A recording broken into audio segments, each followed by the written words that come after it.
Okay, everything's on.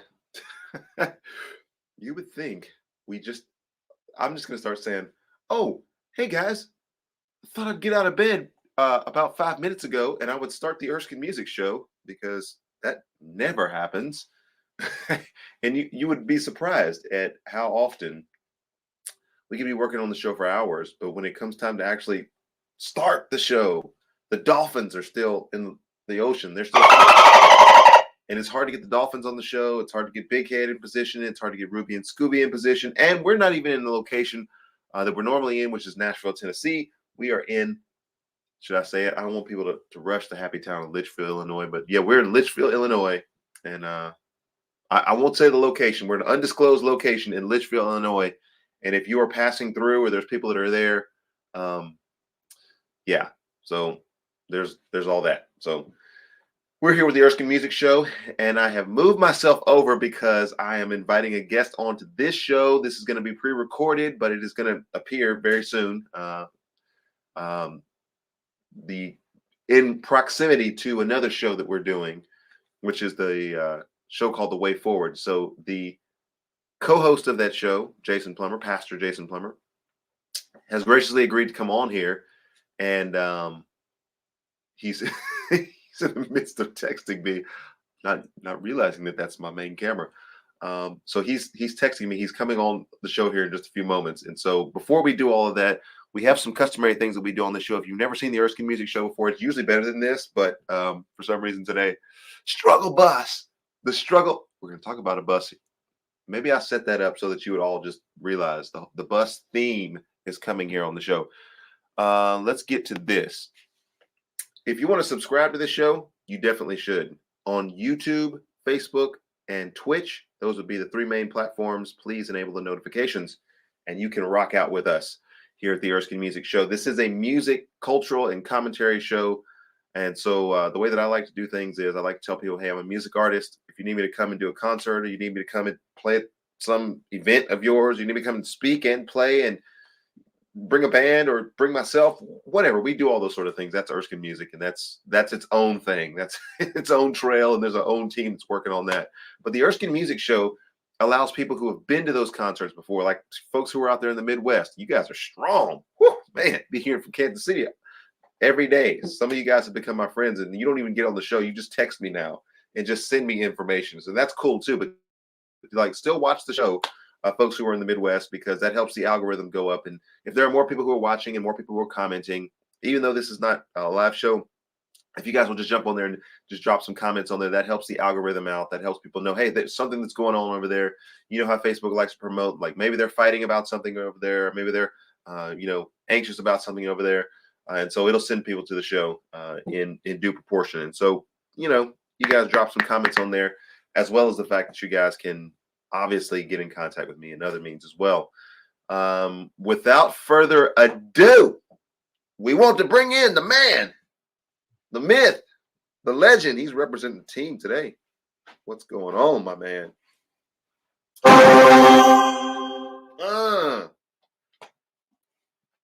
This is the co-host of the Way Forward Show. And if you've ever seen that on YouTube, then you recognize that we're usually on two separate screens, having to separate us and do all these little machinations to make it seem like we're having a person-to-person conversation. But now we're doing the real thing together. We're together.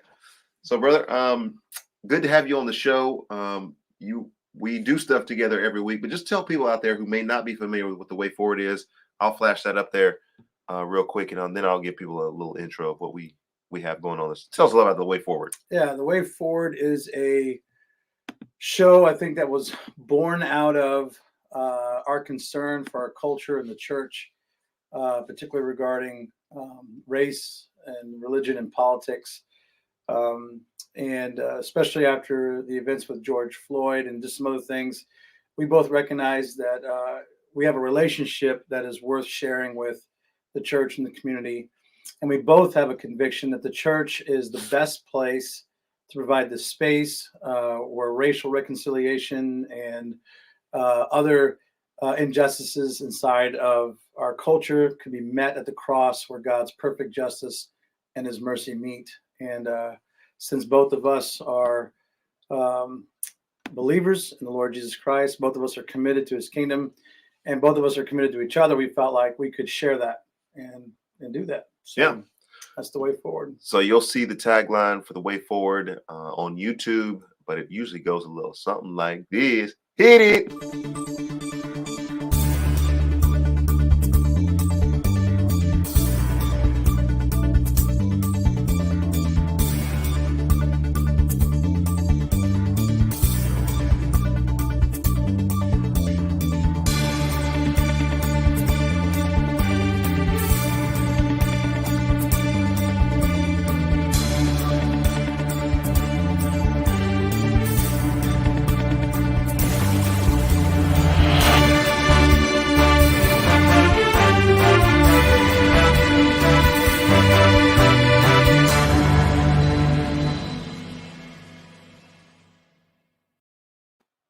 All right. So behind the scenes preview of what's going on here.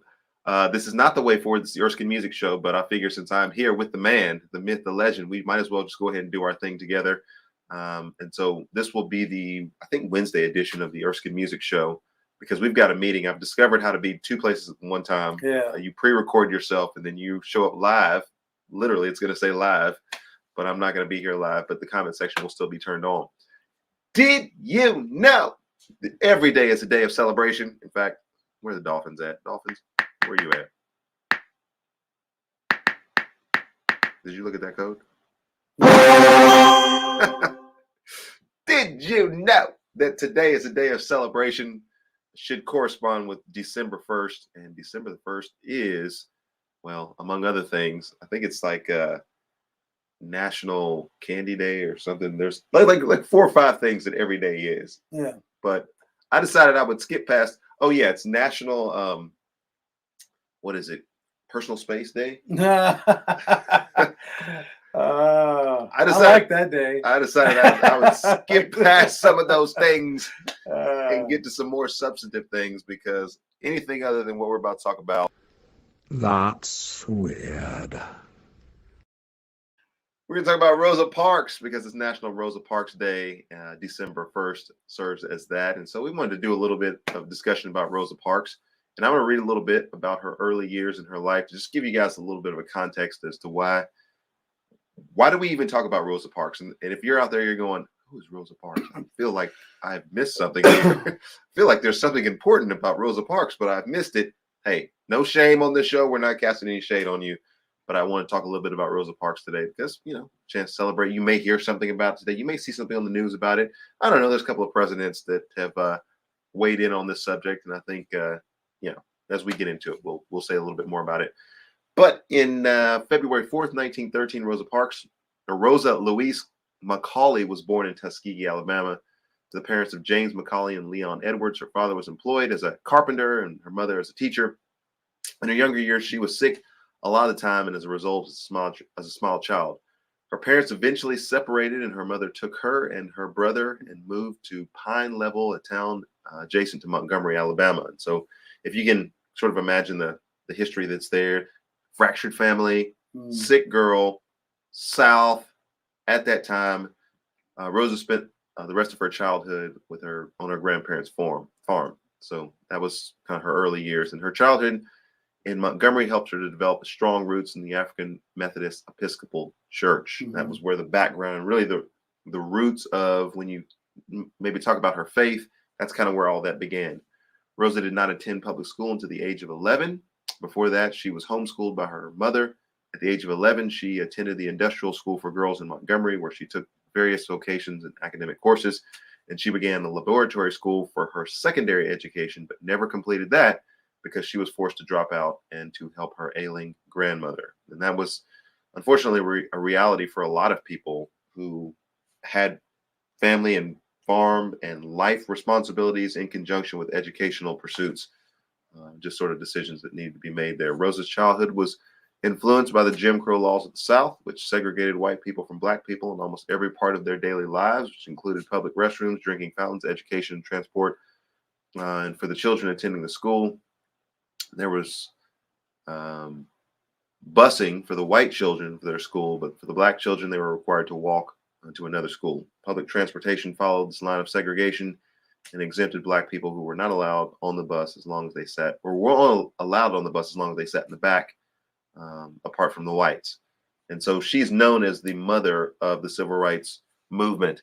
Let me share with you guys just 2 minutes here of what we can do here. This is just a couple of minutes, and I wanted to share this with you, and then we'll have some reaction.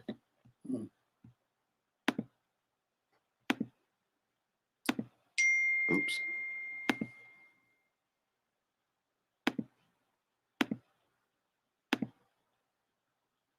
Gotta press play.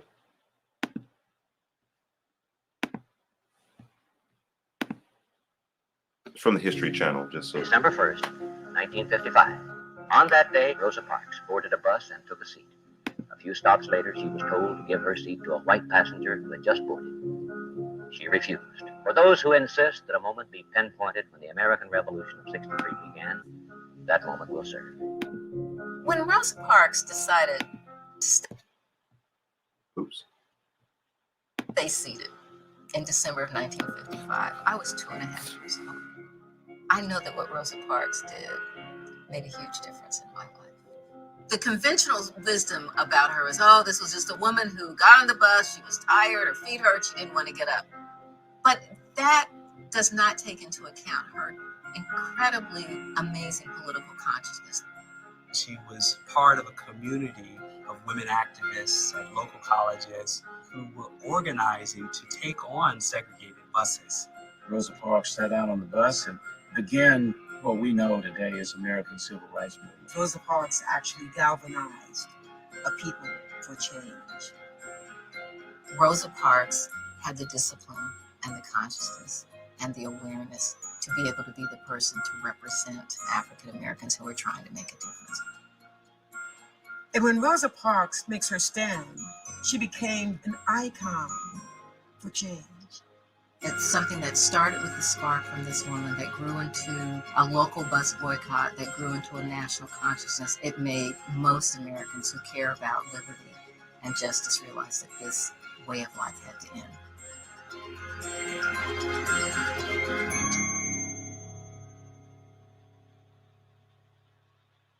So that's December 1st, 1955. America's first celebrity because he was so good at. Let me get to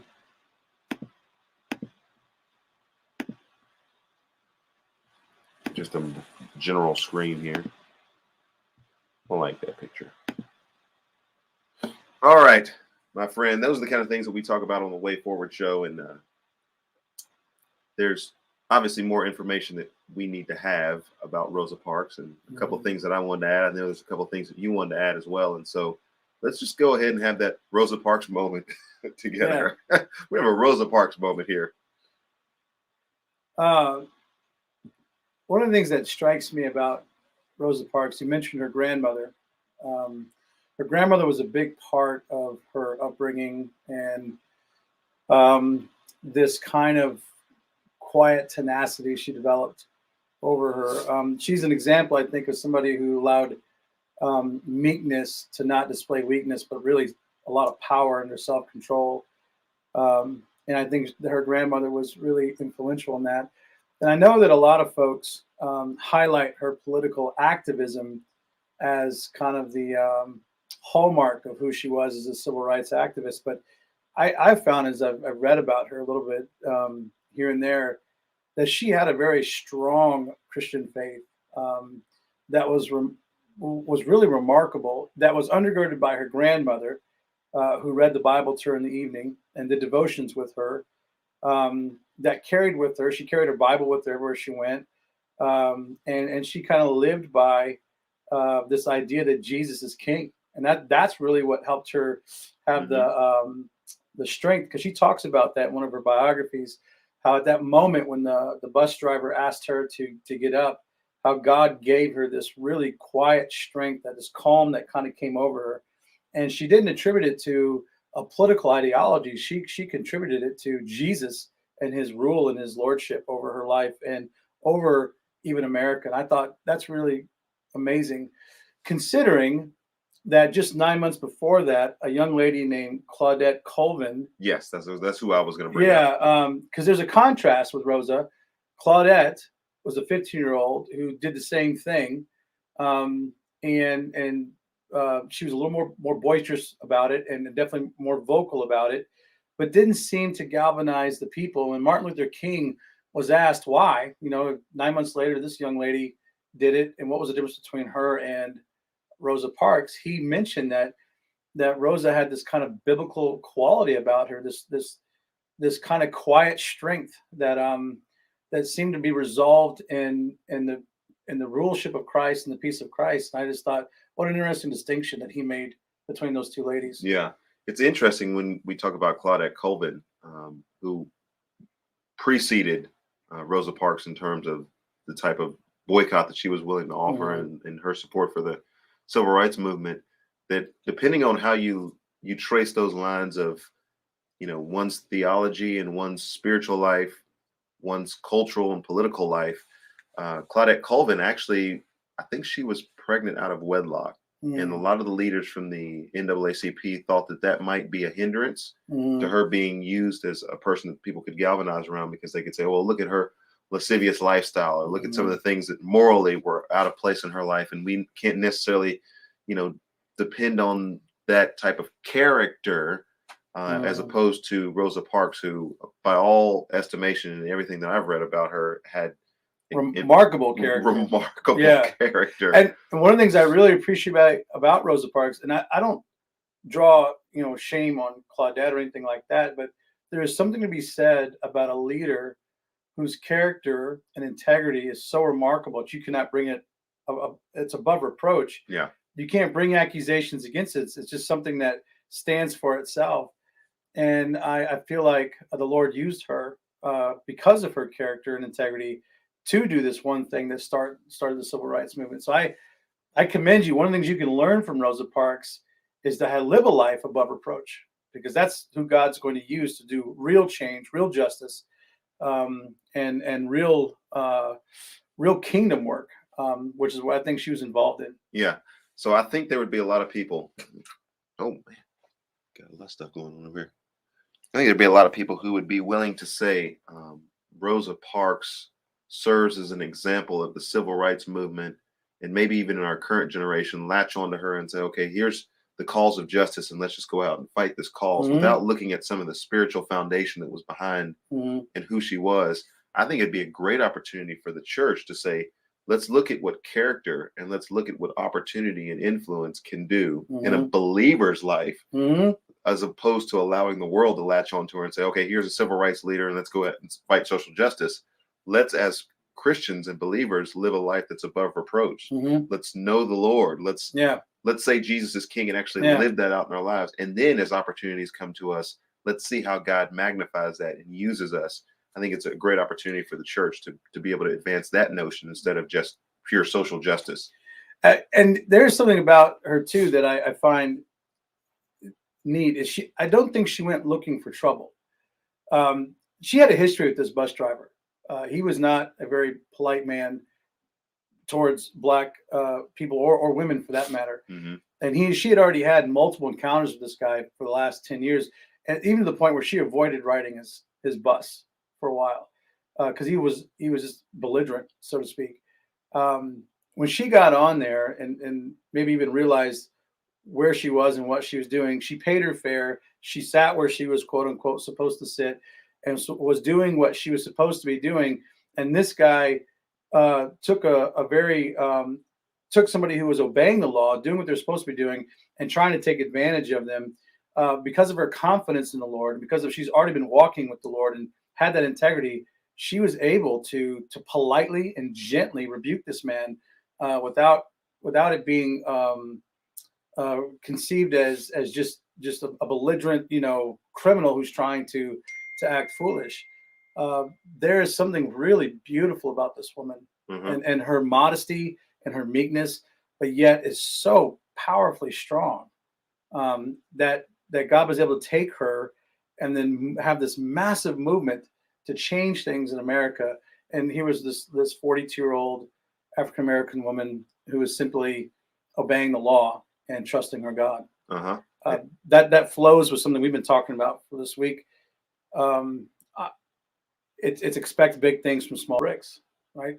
She was just doing her thing. Yeah. And so I wanted to transition to that because we've been having all these discussions throughout the week. That's what we do. We do that when we're not together, and then we do that even more when we are together. Yep. And so we've been having a discussion about Martin Luther King, which we will table that discussion for right now because we want to do a deep dive and just sort of get into the midst of that discussion. But as we were coming back from a bus where we were taking kids to school this morning, we were having those discussions. But tell us a little bit about the program that has you traversing the highways and byways of Litchfield, picking up these kids and then bringing them to an after-school program. Talk a little bit about that TTV program, of which we've been able to observe firsthand and participate in this week. Yeah.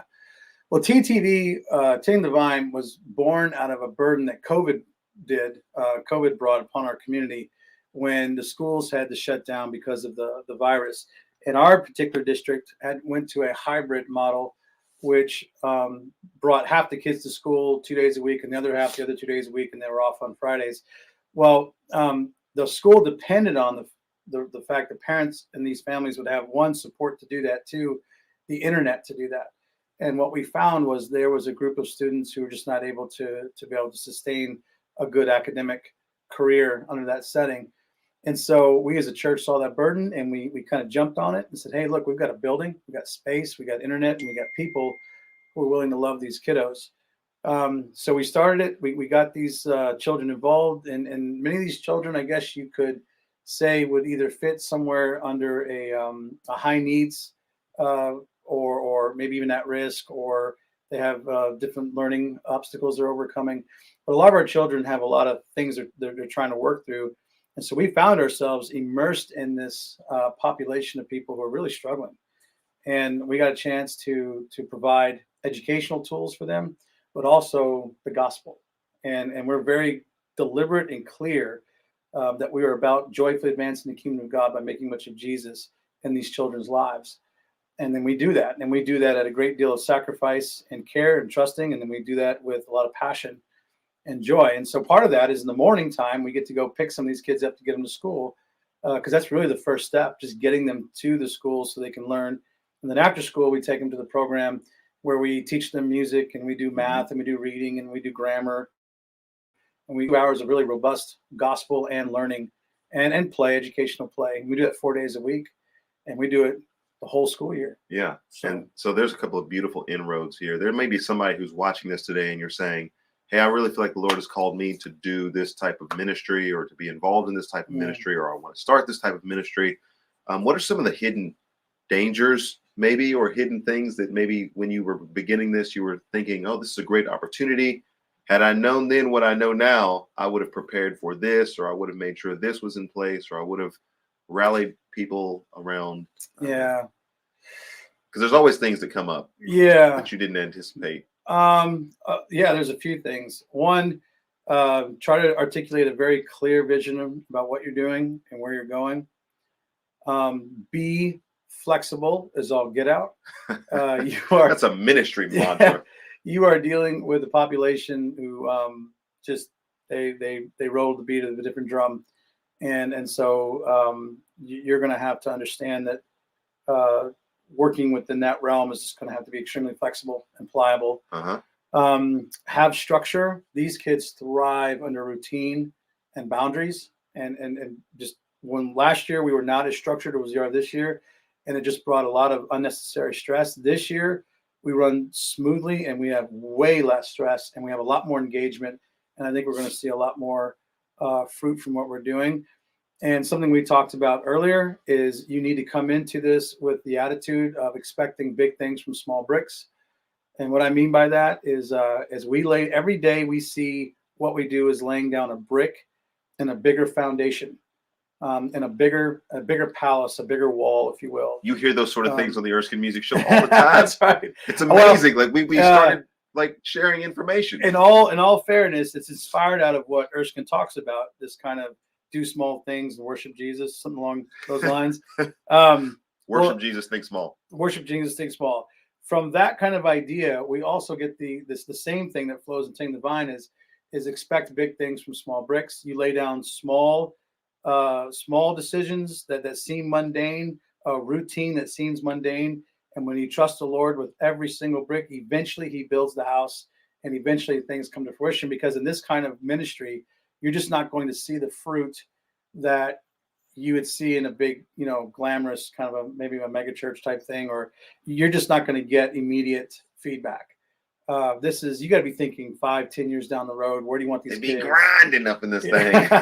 Grinding is right. Grinding is right. And you got to kind of put your head down and go forward and trust the Lord, pray a lot, and just lay those small bricks. And when you do that, expect that God will take that and expect in 10 or 15 years, or maybe when you get to heaven, you meet one of your kids and you're like, man, that was massive what you guys did. Even though in my lifetime, I may not be able to see really the fruit of what's going on there. Yeah, I struggle because there's all these people out here who are life coaches now. Yeah. And I feel like all they've done is just take biblical principle and then tell people to live out those biblical principles. So I feel like they're frauds, but like if you do what they say, it'll actually work. Like even if we weren't talking about necessarily a spiritual component, like making good decisions every day in your life, small decisions will help you grow. Right. And it's kind of one of those things where we're not trying to reinvent the wheel. Like God already put this in motion. We just need to give glory and give credit to the one who originates this idea. Right. And it is the Lord himself. Like I remember playing small show. I remember playing at 3:00 in the morning. It's like one of the first years that I was in Nashville, 3:00 in the morning. And there were 2 people in the audience. Everybody else had left. Yeah. And for good reason. Right. And so you just small show. If you're an artist out there, you're trying to start a business, your ministry, small, indiscernibly small, and then the Lord medium. Oh, medium, small, medium, small, big. Wait, medium, big, and then the Lord, He just does things that way, and so that's really neat to see you guys being faithful in that area. And I know we have a praying audience, and so these guys will be praying for you and praying for your ministry. This guy is also working on a PhD. Demon Diet. Oh, I'm sorry. Diet. Yep. Yeah. Okay. In case Dr. Jones is watching, be like, hey, you get this PhD. Is there breaking news on this show? Right. There's breaking news coming today. Yeah. It feels like PhD work. It feels he's reading like he's doing a PhD. Yes. So anyway, he's working on D-Men, and he's reading a lot in the area of special needs. We were having this discussion this morning because we feel like there's a lot of good books out there about parenting, about leadership, and those are very important books that you guys should be reading. We should all be gleaning from, but not necessarily as much information in the area of special needs. Now, for those of you who don't know me or kind of my biography, I spent some time in the Texas public education arena for about 10 years as a substitute teacher while I worked also in ministry. And then for 3 years solidly, I actually retired from the Texas Teachers Association, 3 years working with the Ferris Independent School District and working with behavior intervention and special needs. So that has been a part of my background and sort of my experience. And Jason has also worked in that environment and continued to work in those environments as well, and seen that there's a gap in the area of the church interacting with folks that have special needs and trauma and those type of situations. You kind of have combined all of that in TTV and what it is that you have going on there. Maybe speak to that issue. You've done a lot of reading in the area, and you're trying to put together some resources that will be helpful for the church and for people with regards to special needs. Yeah. So when we grabbed a hold of this idea of Tame Divine, we didn't know exactly who we would be getting as far as children, but just so lo and behold, God worked it out where a lot of our kids will have either a lot of trauma in their life or had trauma in their life, or they've got a learning disability. And last year, I know for sure we had over half had an IEP. And so God just kind of orchestrated this kind of special needs ministry, so to speak, inside of our body. And it's a little different than what most churches do, because most churches, when they think special needs, they think life skills. And they think, the folks who are dealing with cerebral palsy, or they're dealing with severe physical disabilities. But special needs is actually very broad. Everything from emotional disabilities to trauma to learning cognitive to life skills. And we right now focused a lot on the behavioral cognitive disability. And And what we found is, in a little bit of just what my research and my reading, is so many churches, though are well intentioned and I think mean well, just not really aware of these needs and the struggles these parents go through and these kids, or they're very intimidated by them and they're not sure quite what to do. So when these families kind of show up, or we start reaching them, and they come with all this complexity, you're just kind of left overwhelmed and say, well, it's easier just not to address it. And so these parents either go away or do something else, and that's really not the proper response.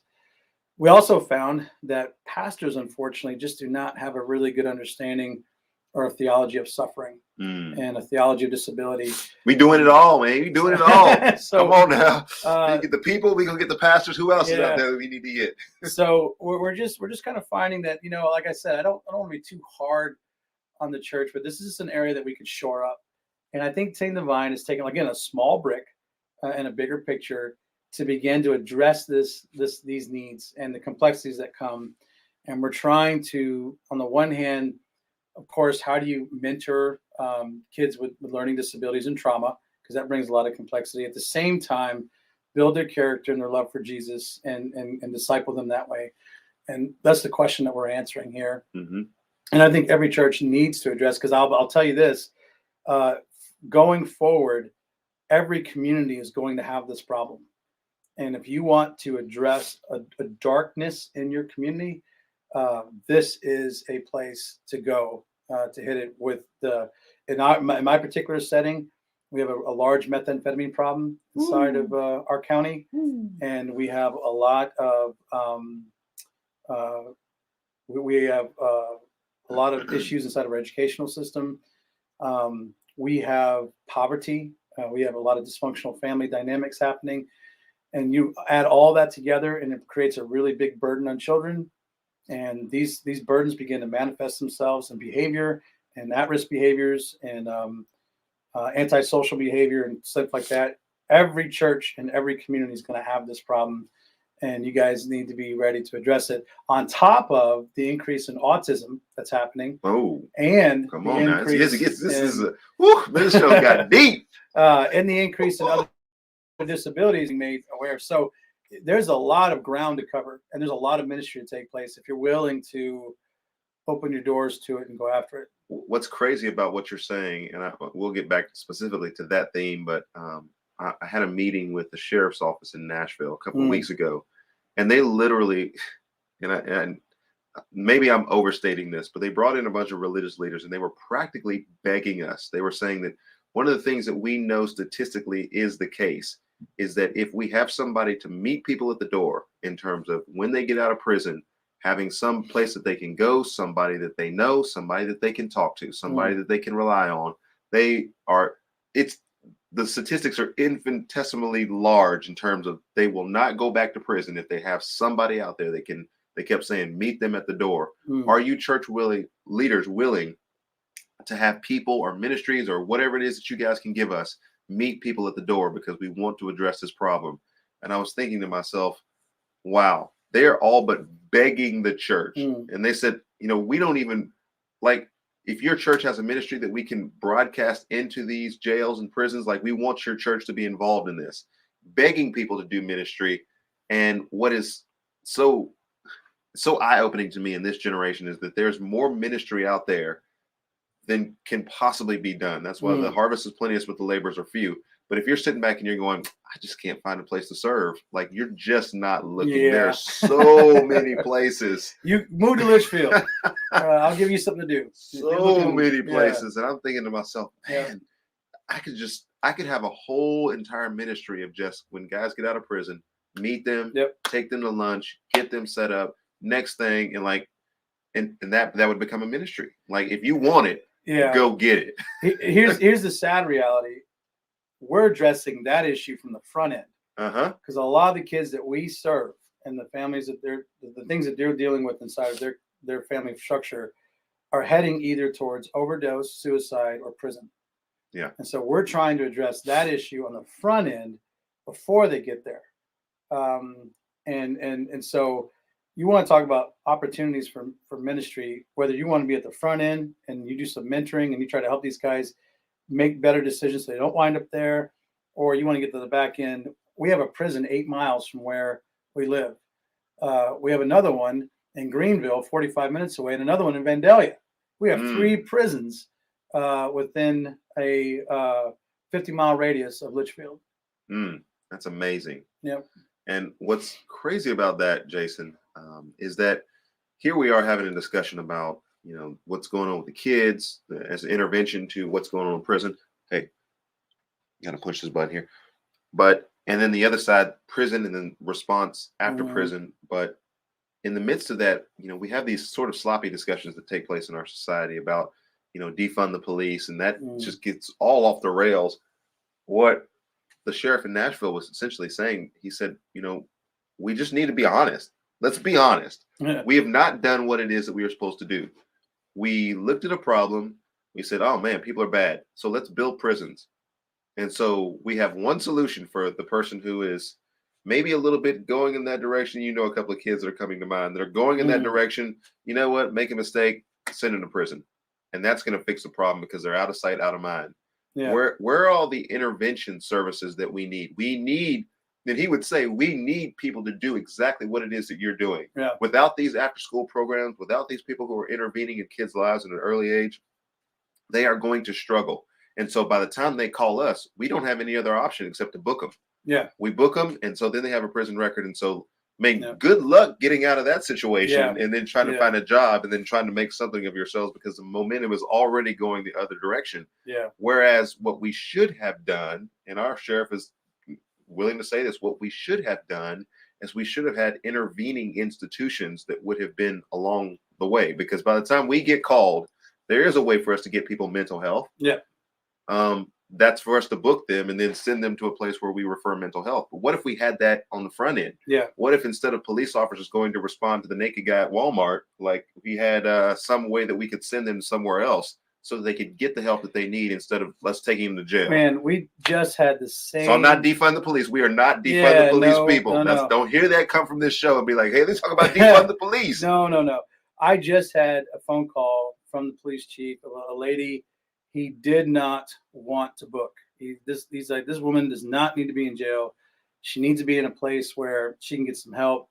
And he is trying to find resources all over the place before he has to do something about this girl, this lady. And she was homeless and needed a lot of help. And then of course she was getting into things she shouldn't be getting into things. And I have to commend this guy because he searched high and low, but couldn't find anything to get this woman the help she needed. And so same in Nashville. Yeah, there is something to that. The intervention, the prevention methods, like the mentoring stuff, we would talk a little bit about personal responsibility. One of the things we're trying to help these children understand is good decision making and personal responsibility. But you also got to take into mind that the circumstances they're involved in are off the charts, overwhelming at times. And they're just developing habits of survival. We're trying to get them out of survival and into flourishing. And I'm sorry, that does not happen by sending them to jail, or even getting parents to jail. We have to be more creative. And if we serve a God who's extremely wise and creative, surely we could pray and ask him for a better solution than what we're seeing. Yeah. And there'll be people who watch the show, they'll be like, hey, they're talking about defunding the police here. No. There's the lie. Didn't hear a word we said. No. But unless we reallocate, and they've said, I don't think he said maybe $12 million. He said we took $12 million of our budget and we created some institutions, but we cannot create enough institutions for people out there. We have got to depend upon the churches. So literally saying to religious leaders, will you help us? Yeah. Will you help us to address the needs of the community so that we can get to the work of doing policing and law enforcement in the places where it ought to be? Yep. Guy robbing bank, person shooting person. Yep. We need to respond to that, not naked guy in the parking lot at Walmart. That's right. So that's right. That's kind of where it's at. You guys are at the front end of that, and man, you guys are doing a beautiful job. I've been able to watch this program. They got like a family band. They're talented musicians. So we're talking about the Erskin music show. We need to get these guys up on here. The Plummer Family Band. No, don't even put that out. One of the things I kid with the kids is that we are not going to be the Partridges. We are not. We do music for fun, and we have a lot of fun with it. And God has used it to kind of fulfill like a vision, so to speak. Partridge family, basically. He has taken the gifts of our families, and here's just another lesson: if you want to do ministry like this, involve your family as much as you can, because the children we serve need to see what family looks like. They don't And see what family that's looks right. like. They need to see what does a dad look like, what does a mom look like, and a God-fearing, hopefully, and God-fearing wife. They need to see how children interact, and then they need to see how we use our gifts to serve the Lord. And by God's grace, all of my children are fairly musically inclined to some degree, and we use that, and it's a lot of fun. We use that, and a lot of fun. And the kids learn scripture songs, and it's a blast. And it's something that we do as a family, which is why when we get awards for the church, it's never just Jason. It's always the plumber. Oh yeah, where's that plaque at that says Yeah. Man of the Year? I know. It's always there's a plaque sitting up in his office that says Man of the Year. It's always plumbers. It's always First Baptist Church in conjunction with the Vitartes. It's always a team effort. Always. Yep, that teamwork makes the dream work. And that's so, right. Yeah, you get a chance to see this in the Erskin Music Show. I may just rebroadcast this for our Saturday show and just say, you know what, it was good the first time, maybe better the second time, and let people engage in these conversations because as people, especially on the weekend show, we've cultivated a group of people who are just eager to talk about these issues. And sometimes, unfortunately, they don't find their church leaders talking about these. And this might be one of the only touch points that they have people saying, you know what, I am really thinking about the fact that our church has a massive gap in the way that we respond to special needs families. Is there something there, or is there some discussion that can be had? There's a massive gap in our community between these services, and yes, we want to support the Blue, and we want to do right by the police, but the police are saying, well, do right by us by providing us with some other services other than the fact that, oh, here's somebody that's doing bad, let's send them to juvie, or here's somebody that's doing bad, let's send them to jail, and then the trail of their life begins a downward cycle. And unfortunately, repetitively will find itself either in drugs or imprisonment multiple times. And so, I guess, there's just a lot there. There's a lot there. And like, you listen to a show like this, and you're like, man, that's overwhelming. How can I be involved in that? But what are we saying to people? What are we trying to tell people?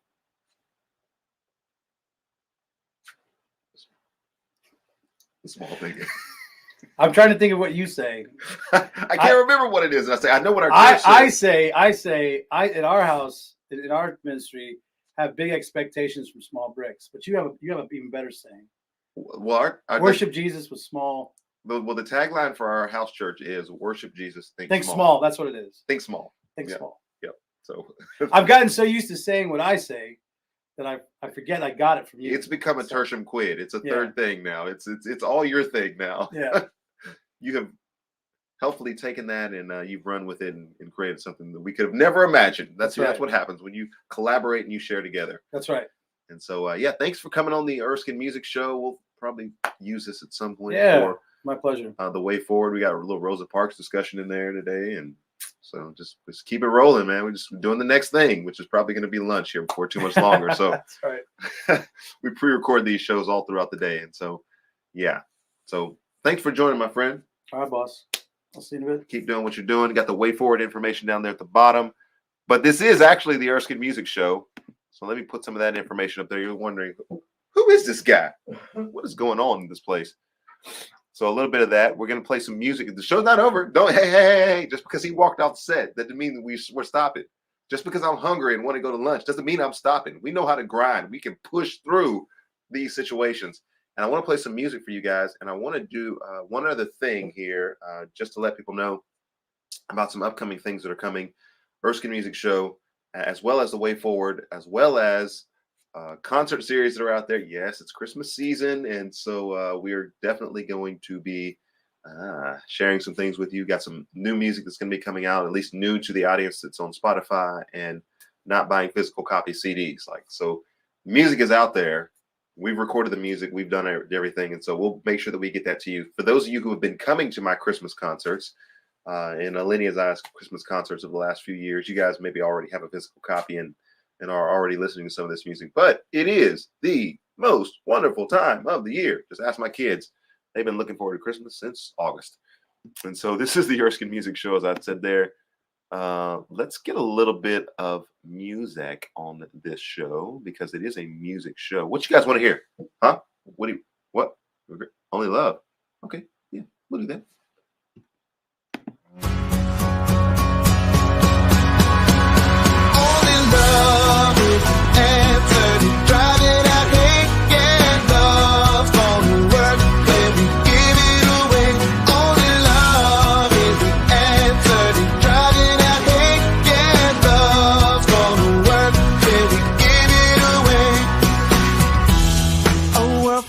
Darkness, yeah, we need a light with all of the hurting. There's no room to fight. Only love is the answer to driving out hate. Yeah, love's gonna work when we give it away. Only love is the answer to driving out hate.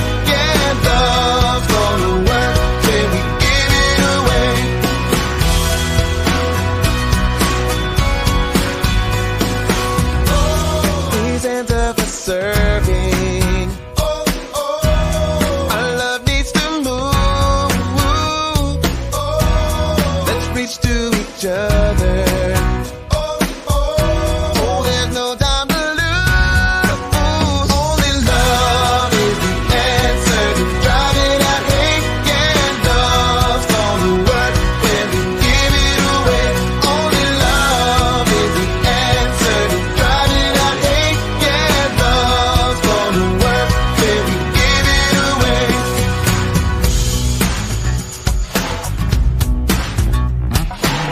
Little light of mine, I'm gonna let it shine. This little light of mine, I'm gonna let it shine. This little light of mine, I'm gonna let it shine. Let it shine. Oh, let it shine. Come on. This little light of mine, I'm gonna let it shine. This little light of mine, I'm gonna let it shine. This little light of mine, I'm gonna let it shine, oh, let it shine. Love is the answer to driving out hate. Yeah, love's gonna work when we give it away. Only love is the answer to driving out hate. Yeah, love's gonna work when we give it away. Only love, only love.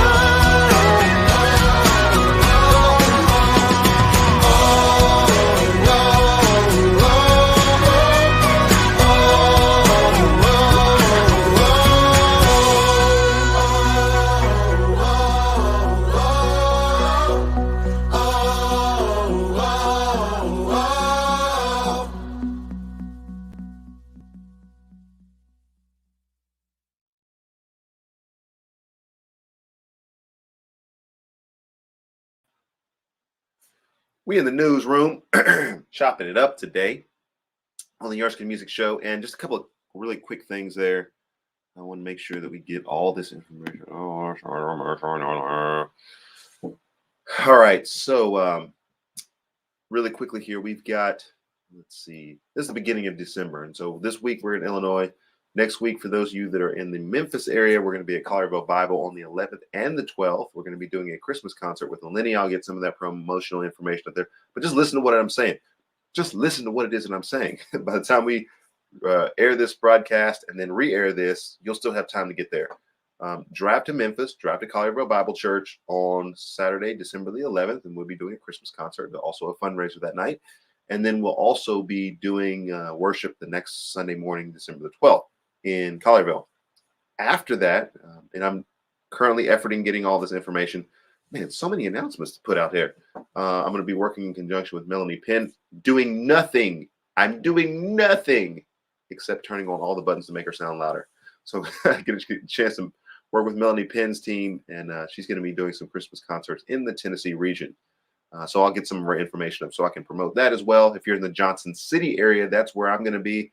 But we also have her coming to Nashville. And so if you've not heard of Melanie Penn before, we'll definitely get that information to you as soon as possible so that you can arrange your schedule, because you won't want to miss some special holiday and Christmas events with Melanie Penn, and excited to be able to work with her team. So that is the announcements that are coming up here on the Erskin Music Show. It's been a great episode here. We've gotten a taste of, you just got a little taste of the Way Forward show. And so there's so many people that love the Erskin Music Show. It's spilled over into conversations that impact what goes on in the Way Forward show. And so there's a lot of cross-pollination between our two shows. We talk about current events. And at some point, we are going to have, I think, one of America's most important vaccination discussions. There's a variant that's out now, and so the information changes all the time. But I think we're going to have one of America's. I probably will title it one of America's most famous vaccination discussions, or favorite vaccination discussions, because there have been people that have been so polarized about this discussion that they just literally cannot speak to one another. They can't function around people who think differently than them. And I'm not that guy. Jason's not that guy. And I will, for public record, just so that you guys know, I've been vaccinated, considering now getting the booster, and all things vaccination. I mean, I don't drink the Kool-Aid or anything. Like, I don't trust people like that, but I have been vaccinated. Jason has not been vaccinated. He has very strong convictions against that sort of thing, and have very strong convictions as to why I needed to, and our family needed to, do those sort of things. And so we would have a discussion that, I can guarantee you this, at the end of the discussion, we're going to be as much friends and brothers in Christ as we were before the discussion started. We've actually even had the discussion before. And so we'll let you guys in on the discussion that we had, and very much respect his view, disagree with his view, and he would say the same thing about me. And so I think that's an important moment for our nation to see, because we have found ourselves at odds about so many things these days. So this is the Erskin Music Show. Thank you guys so much for joining. Sorry we had to pre-record this, but based on the content that we got today, I'm really not sorry about the content. We are having to take up some meetings in Springfield, and so we are not able to, or at least I'm not able to come on the show myself. So at any rate, here we go. We out for today. Check us out. If you needed to come and do a concert, well, I've got nothing else scheduled this year that I would have time to do. But in 22, if you need me to come and do a concert, we can certainly look at making that a reality for your camp, conference, retreat, any other event that may be out there. Where's my things at for today? I'm lost. I'm looking at the Way Forward. I'm like, that's not the button I'm supposed to hit. Anyway, Erskin Music Show, breaking news. Jesus Lord.